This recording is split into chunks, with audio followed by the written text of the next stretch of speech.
أعوذ بالله من الشيطان الرجيم. قال الملأ الذين استكبروا من قومه للذين استضعفوا لمن آمن منهم. Qala berkata siapa al-mala'u kelompok golongan. Siapa al-mala'u golongan alladzina yaitu orang-orang istakbaru yang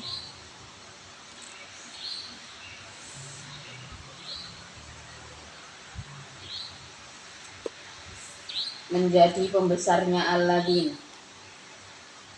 Istakbaru yang menjadi pembesarnya alladzin min qaumihi dari kaumnya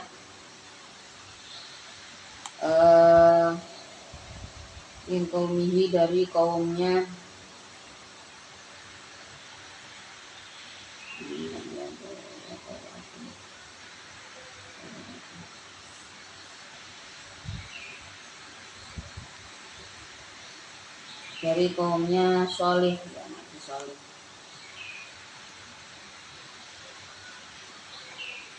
Takabbaru yang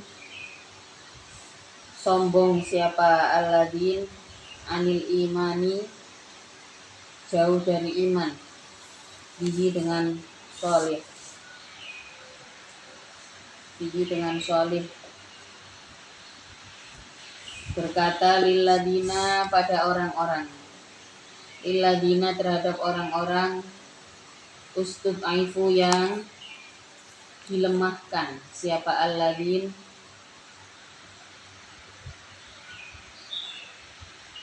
ustud'aifu yang dilemahkan siapa alladzin liman yaitu bagi orang amana yang beriman siapa man minhum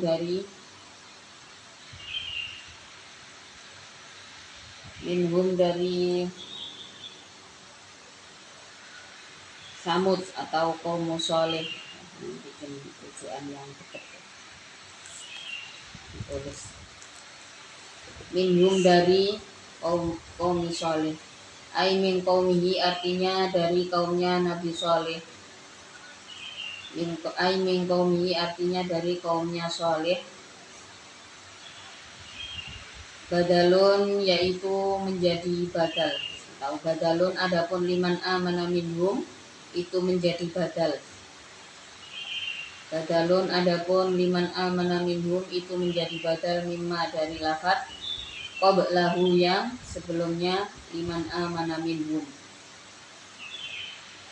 Bi'i'adatil jari dengan mengulang huruf jar. Bi'i'adatil jari dengan mengulang huruf jar.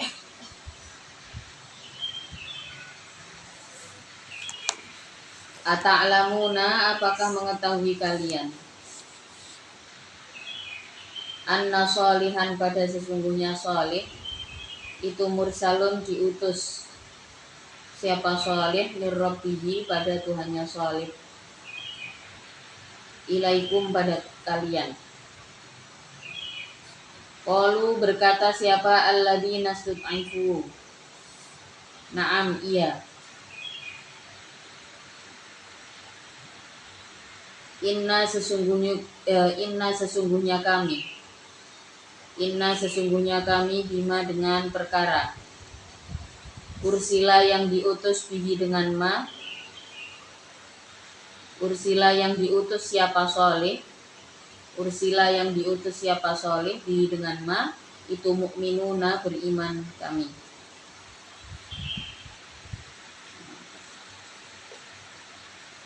Qala berkata siapa alladzina orang-orang istakbaru yang sombong siapa alladzin inna sesungguhnya kami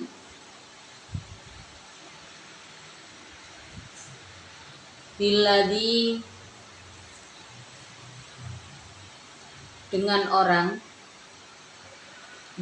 dengan seseorang amantum yang beriman kalian bihi dengan alladzi itu kafiruna kufur kami.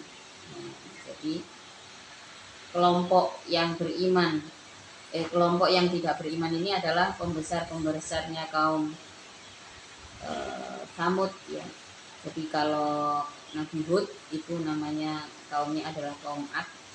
Kalau Nabi Sholeh itu nama kaumnya adalah kaum Samud. Mereka di saat diajak untuk beriman, ya seperti pada pendahulunya, ya, kaum Samud ini juga mengatai bahwa Nabi Sholeh itu mengingkari Nabi Sholeh juga gitu. Terus pembesar-pembesarnya ini melemahkan keimanan orang-orang yang sudah beriman. Biasanya memang begitu. Jadi orang-orang yang lemah ini ditanyailah perihal keimanannya. Ta'lamuna anna sholihan mursalun mir rabbih. Apakah kalian tahu bahwa Nabi Sholeh itu diutus oleh Tuhannya? Nah, mereka yang beriman nggak perlu bingung, tinggal ngomong inna bima ursila bihi mu'minun. Nah, hikayat-hikayat seperti ini menjadi contoh bagi kita. Ketika kita sudah meyakini ajaran Islam, maka jangan mudah goyah dengan apapun, ya. Semenyudutkan apapun. Misalkan gini ya, satu contoh umat Islam zaman sekarang. Mungkin sekarang sudah nggak ada yang mengingkari bahwa Nabi Muhammad itu adalah utusan Allah, sekalipun masih ada ini yang yang berusaha menolak, tapi suara mereka tentu kalah dengan pengikut Islam yang lebih besar, agama yang pengikutnya paling besar. Mungkin orang yang mengingkari Nabi Muhammad seperti di masa lalu ya udah semakin kalah lah ya sama pemeluk agama Islam. Nah, cuman yang sering dijadikan bahan untuk menyudutkan itu ya banyak. Satu contoh mengenai sholat gitu, atau bahkan satu contoh mengenai katanya Islam itu membawa Islam itu membawa perdamaian, ya. Islam itu membawa kesetaraan ya antara laki-laki dan perempuan. Ya. Tapi ini loh nabinya, Nabi Muhammad itu istrinya banyak gitu ya, pernikahannya banyak, bahkan Islam itu adalah salah satu agama yang mengatur atau memperbolehkan menikah lebih dari satu. Ini biasanya sering tuh dijadikan bahan untuk menyudutkan Islam. Nah, maka bagaimana kita sebagai umat Islam bisa menanggapi hal itu dengan keyakinan? Dengan keyakinan ya otomatis dengan jawaban-jawaban kita itu akan dipertemukan dengan pertanyaan yang sesuai dengan kapasitas kita sebenarnya.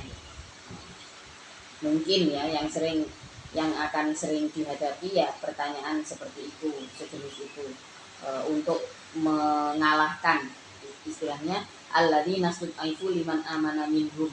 Kita yang beriman itu akan selalu dipertemukan dengan pertanyaan-pertanyaan yang melemahkan keyakinan ya mengenai Rasulullah gitu ya, mengenai pernikahannya Rasulullah. Padahal Islam itu mengatur pernikahan dalam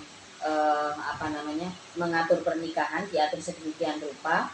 Ini sebagai aturan pembaharu dari terdahulunya, ya. Di zaman itu pembesar-pembesar entah itu Arab, entah itu Romawi, pernikahannya jauh lebih banyak dan nggak masuk akal gitu ya. Atau bahkan pernikahan nabi-nabi terdahulu gitu, kayak Nabi Sulaiman, tidak terhitung istrinya berapa, dengan kapasitas usia yang segitu panjangnya ya. Nabi-nabi terdahulu kan ya usianya sampai 300 sampai 900 gitu ya. Sementara zaman sudah semakin berkembang ya, manusia jumlahnya sudah semakin banyak, maka yang mengurus dunia ini sudah banyak di seluruh belahan dunia ya. Pantas saja kita nggak butuh umur sepanjang itu ya untuk menjadi khalifah di bumi ya. Untuk menjadi penanggung jawab dunia kita nggak butuh umur sampai 300 tahun. Sekarang aja kalau lihat di di internet ya, di Instagram kemarin saya lihat ada seorang biksu ya, biksu dari Thailand, usianya sekitar 110 atau berapa, badannya juga udah nggak kelihatan seperti manusia ya, sudah antara kulit sama tulang udah nempel gitu. Ya memang jatah usia umatnya Rasulullah ya cuma segitu. Sementara kalau zaman dulu berbeda. Nah, orang-orang dulu zamannya nabi-nabi terdahulu juga selalu melemahkan orang-orang yang beriman dengan argumen-argumen. Sama halnya dengan yang sekarang. Sholat aja juga masih sering diremehkan kan. Apa sih yang didapatkan dari sholat gitu ya. Banyak tuh orang-orang yang sholat tapi tetap korupsi. Loh kok korupsi sing didelok gitu ya. Padahal korupsi itu bukan perintah Allah kan. Yang diperintahkan oleh Allah itu kan sholatnya. Ya dong. Misalkan sampai ditanya sama orang gitu, lu ngapain sholat? Ya, ini persis seperti pertanyaan kaum Samud kepada orang-orang yang beriman. Kamu tahu kan kalau Nabi Soleh itu diutus sama Allah? Ya, mereka jawabnya tetap dengan keyakinan bahwa ya, dan saya percaya pada perintah tersebut. Sama ketika kita disudutkan tentang Rasulullah, ketika kita disudutkan dengan ajaran Islam, kita nggak perlu jawab yang macam-macam. Oh ya terserah kalau itu sudut pandang yang dipilih ya untuk melemahkan Islam. Banyak tuh orang sholat yang perilakunya bla bla bla bla gitu ya. Orang Islam itu banyak tapi gini gitu. Loh, ya terserah kalau mau lihat orangnya ya. Tapi saya sudah yakin dengan agama ini, ya. Dan sholat itu perintah Allah.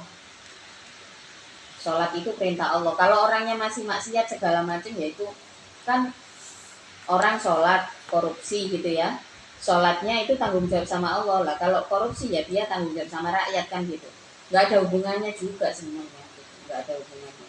Sama kayak orang-orang melemahkan imannya orang-orang terdahulu. Okay. Orang-orang terdahulu kalau disudutkan ya sudah pokoknya saya beriman gitu. Memang karakter orang karakter keimanannya yang kuat ya akan dipegang dengan kokoh ya. Inna bima ursila bihi mu'minun, ya kami percaya dengan berita tersebut karena sudah memilih beriman terhadap Nabi Shallallahu. Qala alladziina istakbaru inna billadzi amantum bihi kafirun.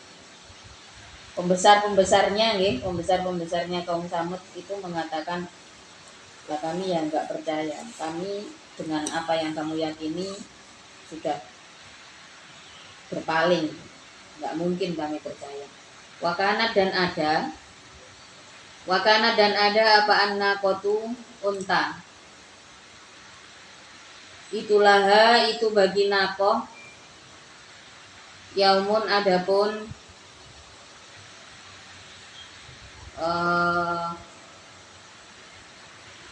berkeliaran dalam sehari, filmai di dalam air. Ini onta yang kemarin ya. Jadi salah satu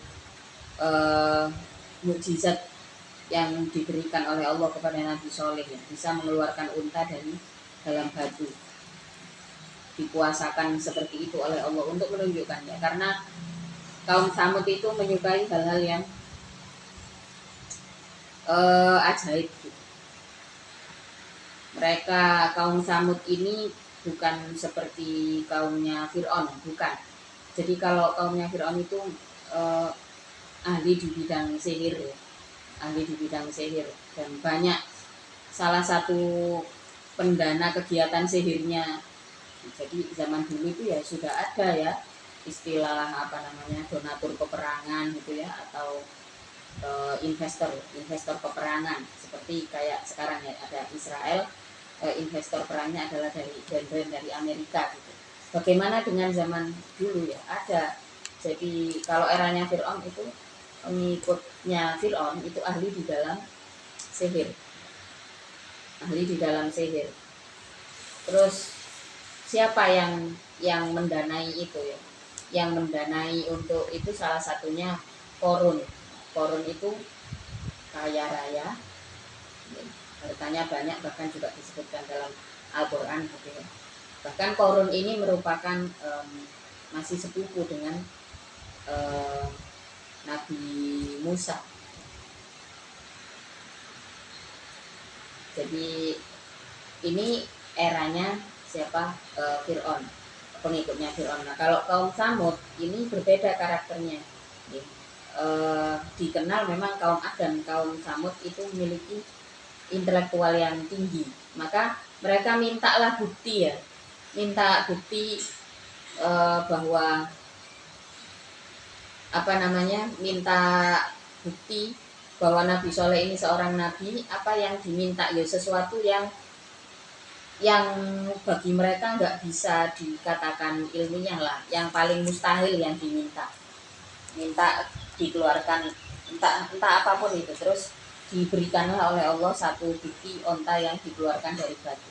Onta yang dikeluarkan dari batu ini setelah berhasil dikeluarkan oleh Nabi Soleh minta ke mereka. Sebenarnya dari mereka wis akeh sing gumun, maka beberapa ikut ya jadi pengikut Nabi Soleh. Tapi masih banyak juga yang mengingkari Allah ini kan kebetulan atau apapun lah itu, yang bahkan ada juga yang saking sesatnya sampai lebih percaya sama untanya gitu ya. Terus unta ini suatu hari berkeliaran di sungai.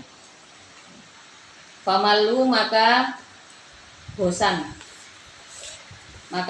siapa kaum Soleh atau kaum Samud dalika pada nakoh tersebut. Fa'akoru maka menyakiti siapa kaum Soleh atau Samud. Fa'akoru maka menyakiti siapa Samud an-nakota pada unta tersebut.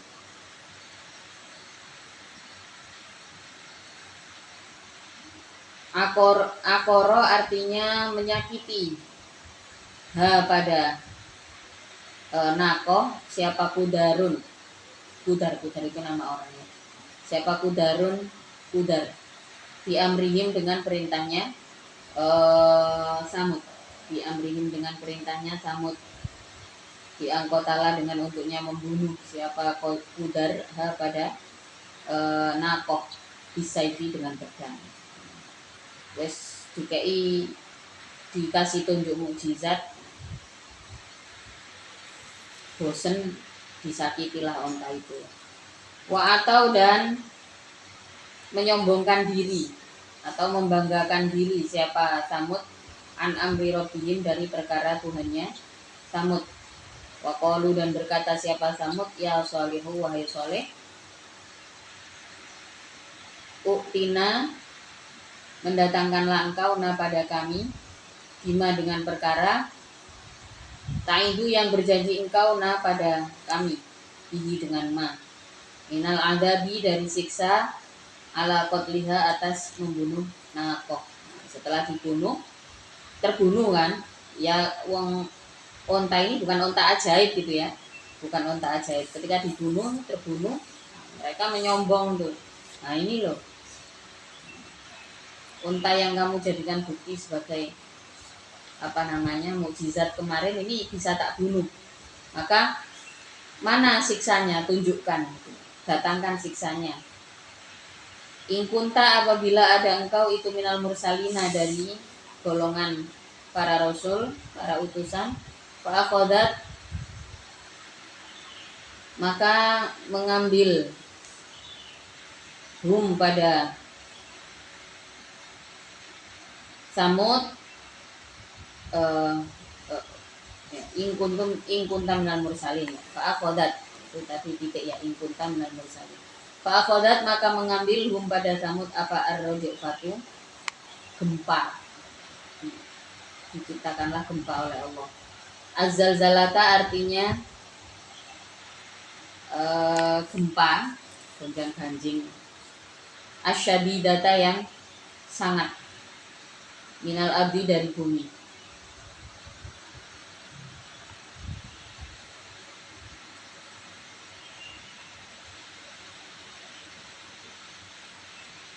Wasoihata dan lemparan-lemparan minas samai dari langit. Fa asbahu maka menjadi siapa Samud fi darihim di rumah-rumahnya Samud itu jasimina itu jazimina yang ambruk bahasa Indonesia ya, yang itulah ya, yang ambruk. Barikina artinya yang lebur, ala rukabi atas, atau yang jatuh, yang runtuh ya. Jadi kan apa namanya, runtuh sama orang-orangnya juga runtuh.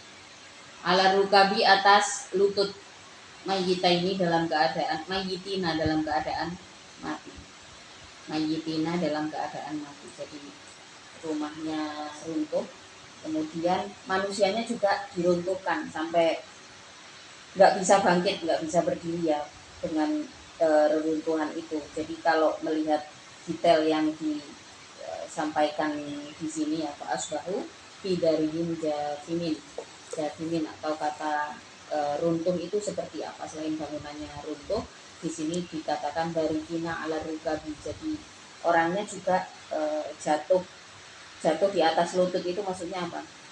Berusaha berdiri nggak bisa, padahal mungkin ya beberapa masih bisa berusaha berdiri, tapi sudah dibikin runtuh sama Allah, maka lutut ini nggak bisa menopang sampai orangnya juga ikut berdiri gitu.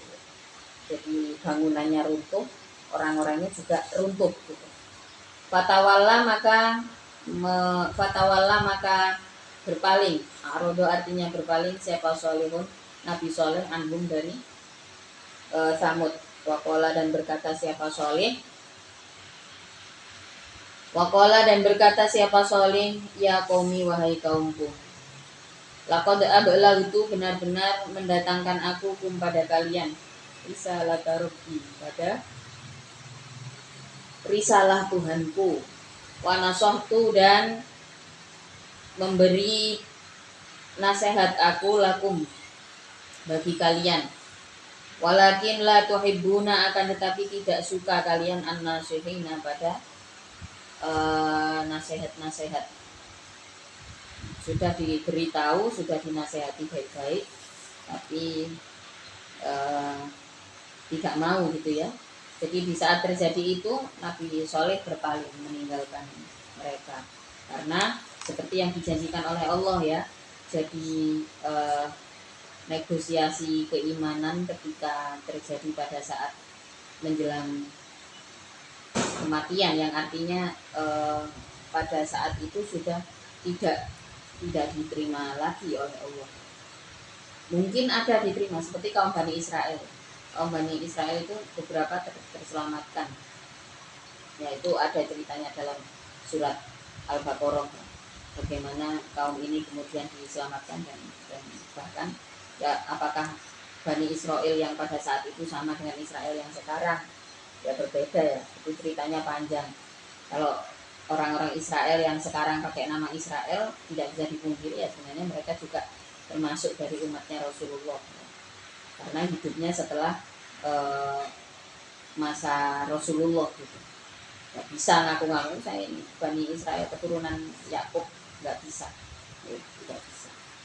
Ka'asbahu fi darihim jasimin, Wakola dan berkata siapa ya qaumi laqad ablagtukum walakin la tuhibbunan nasihin. Wadkur dan mengingatlah engkau, atau wadkur dan menuturkanlah engkau Luton pada Lut, atau waluton dan sebutkanlah ingat atau sebutkanlah tentang Nabi Lut. Wayubadilu dan dibuat badal minhu dari Luton apa irqala liqaumihi, lafat irqala liqaumihi. Irqala yaitu ketika berkata siapa Lut liqaumihi terhadap kaumnya Lut, atatuna apakah mendatangi kalian al-fahisyata pada perilaku yang buruk, ai adbarir rijali artinya dubur-duburnya laki-laki. Nah, kalau kaumnya Nabi Lut, mereka adalah kaum yang ya ini kelompok yang menciptakan penyimpangan pertama di bumi ya, lebih suka berhubungan dengan sesama jenis, kelompok LGBT. Ya, ini kaumnya Nabi Lut. Masa bako, tidak ada yang mendahului kum bagi kalian biha dengan fahisyah, siapa min ahadin dari seseorang. Masa bakokum biha min ahad, tidak ada pendahulu kalian yang melakukan hal tersebut, minal alamina dari seluruh alam. Al-insi artinya manusia, wal jinni dan jin. Pada saat itu tidak ada yang melakukan hal serupa. Jadi dikatakan fahisyah di sini, mereka tidak hanya tertarik ya, tidak hanya tertarik dengan ketampanan sesama laki-laki, tapi sampai melakukan fahisyah yang seperti itu ya, berhubungan dengan sesama laki-laki. Maka dikatakanlah masa bakokum biha min ahadin minal alamin. Belum pernah ada manusia terdahulu yang melakukannya, baik itu dari manusia dan jin. Memang itu perilakunya yang dilarang dari perilaku tersebut ya, ketika sampai dilakukan perzinaan sesama jenis. Yang namanya perzinaan itu kan laki-laki sama perempuan saja haram kan, jelas haram gitu. Kalau belum menikah ya, belum ada pernikahan, dilakukan perzinahan antara laki-laki dan perempuan itu salah, itu termasuk fahisyah juga. Perzinahan itu termasuk fahisyah atau dosa besar, keburukan, dosa yang sangat buruk lah fahisyah itu. Nah apalagi ini dilakukan dengan sesama jenis, otomatis dosanya double ya. Satu dosa zina, yang kedua ini ya kedoliman karena tidak sesuai dengan kodrat. Berbeda dengan binatang ya, yang memang ada orientasi seksual ganda ya, tapi biasanya ada perubahan, ada satu jenis, beberapa jenis binatang yang di satu ketika mereka adalah jantan gitu ya, nanti di satu saat yang lain bisa berposisi sebagai betina. Dan ini tidak ada dalam manusia sama jin tidak demikian. Kalau sekedar tertarik kayak mengagumi atau bahkan seperti apa gitu, itu mungkin masih dimaafkan. Kita bisa segera, orang yang terjebak pada kondisi tersebut bisa segera bertaubat gitu ya. Tapi kalau sudah terjebak dalam berhubungan badan seperti yang dilakukan oleh kaum Lut, ya jelas ini adalah keburukan, dosa yang paling buruk ya. A'innakum, apakah sesungguhnya kalian, bitahqiqil hamzata ini dengan mentahqiq, dengan tahqiqnya dua hamzah, a'innakum. Watas hilusaniyati, dan membaca tashil hamzah yang kedua. Jadi bisa a'innakum, bisa a'innakum. Wa idkhalul alifi, dan memasukkan alif bainahuma, di antara keduanya hamzah.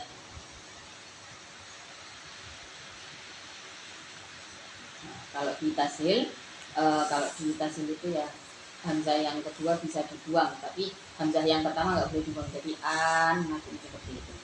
Jadi itu boleh, karena kenapa hamzah yang kedua yang dibuang ya, karena di sini merupakan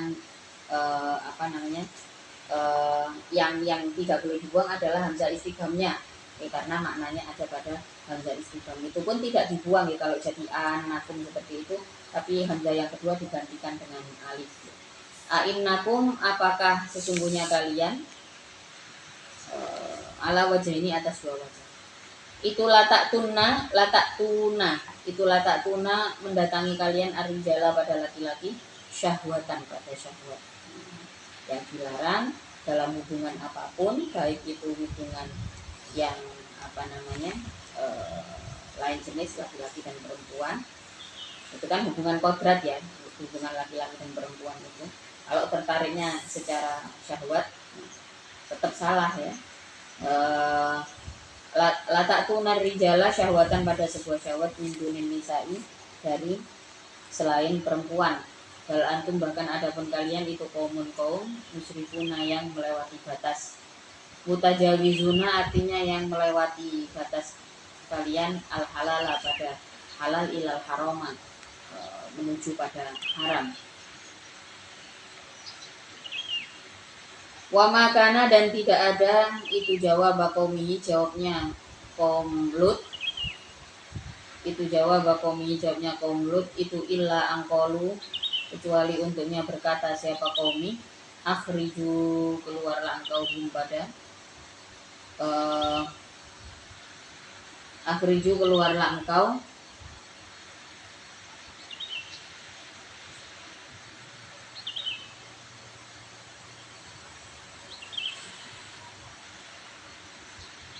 hum pada Lut dan atba'i gitu.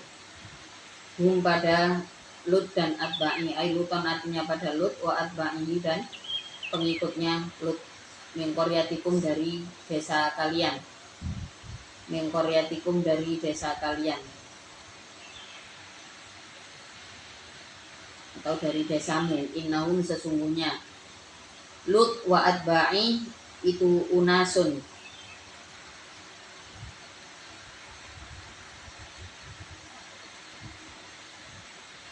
yang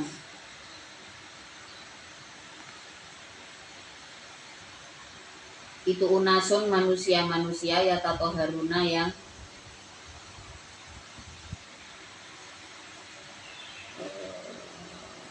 sok suci gitu ya. Siapa Lut dan Atba ini kan ucapannya kaumnya ya.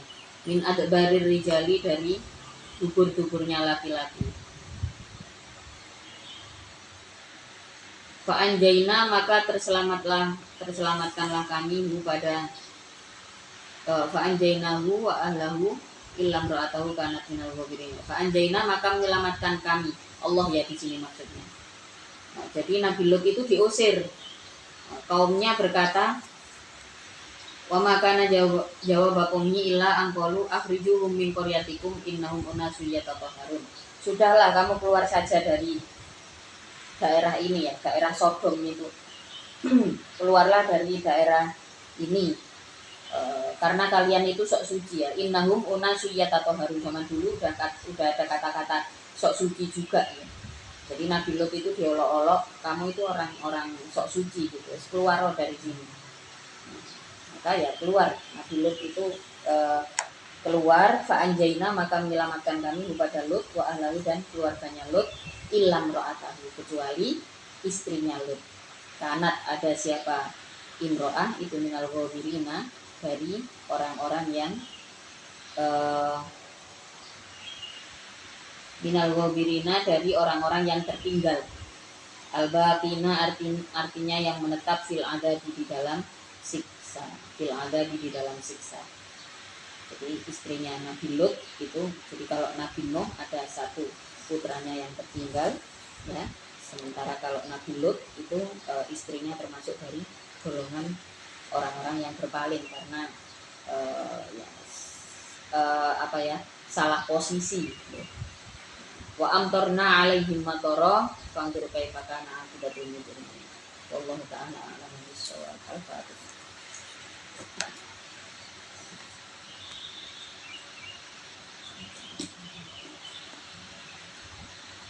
Mm-hmm.